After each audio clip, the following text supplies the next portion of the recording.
Our goal is to help the country one community at a time through responsive and innovative STEM educational programs where students, parents, teachers, principals, and the government work together to provide the right environment for students' development. When the pandemic happened, a lot of us found ourselves walking blindly as we tried to navigate a reality that we were not used to. One such reality was the effect of the lockdowns on our education. Based on the recent Program for International Student Assessment results, the Philippines landed in the bottom 5 in critical competency areas of science, math, and reading. According to the World Bank report, we have a learning poverty of 93%, which means 9 out of 10 students cannot read and comprehend at the expected level.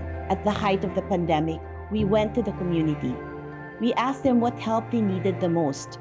All of them kept pointing us to the urgent need to support basic literacy and numeracy.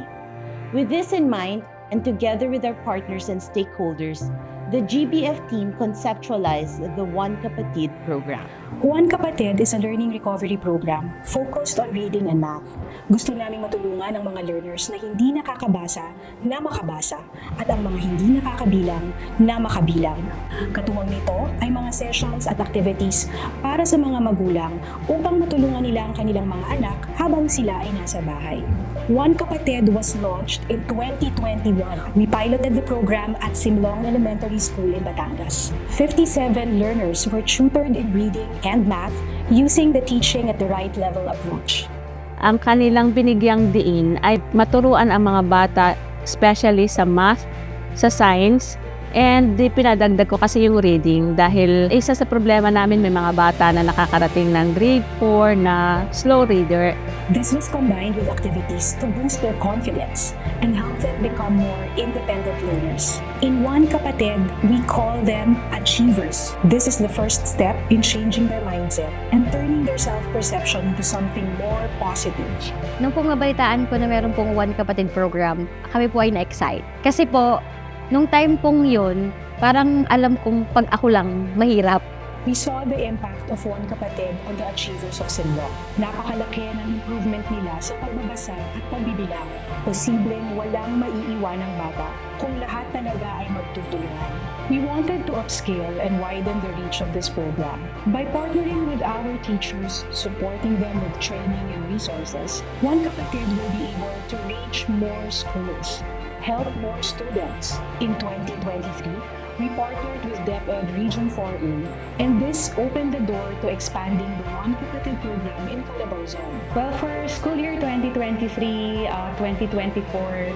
we partnered with 20 schools from Laguna and Batangas, then trained 100 teachers on how to teach reading and math, social-emotional learning, and parent support session. Because of this, we're able to really reach more schools, more teachers, and most especially more Filipino learners. In fact, this year, we're able to help more than 2,001 Kapatid achievers. As the schools implemented the program, we witnessed the dedication and time, effort our teachers gave to help our achievers succeed in this program. Ngayong year to po, kami na po ang nag-handle teacher, kami na po ang nakakakita sa improvement ng bata. Ang una po nga yung confidence nila.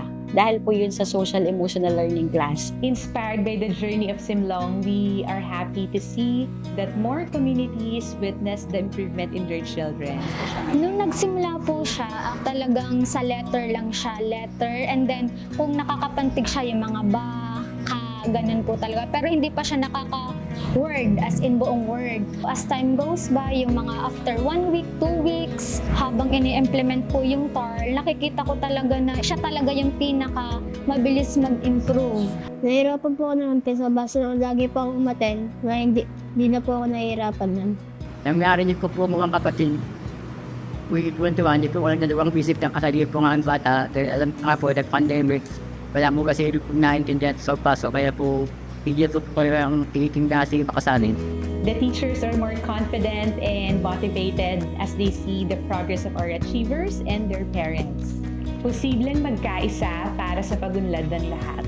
Ang sarap magturo kasi walang nakuhuli, walang nauuna, sabay-sabay lang. Talagang nakaka-cope lahat ng bata. It was so encouraging to see how the community came together to equip and unleash the confidence of our young achievers. For them to realize na kaya. As we move forward in scaling our efforts to support more, we want to enjoin the whole community. Kung tayo ay magsasama-sama at magtutulungan para sa batang Pilipino, ang pagbabago posible.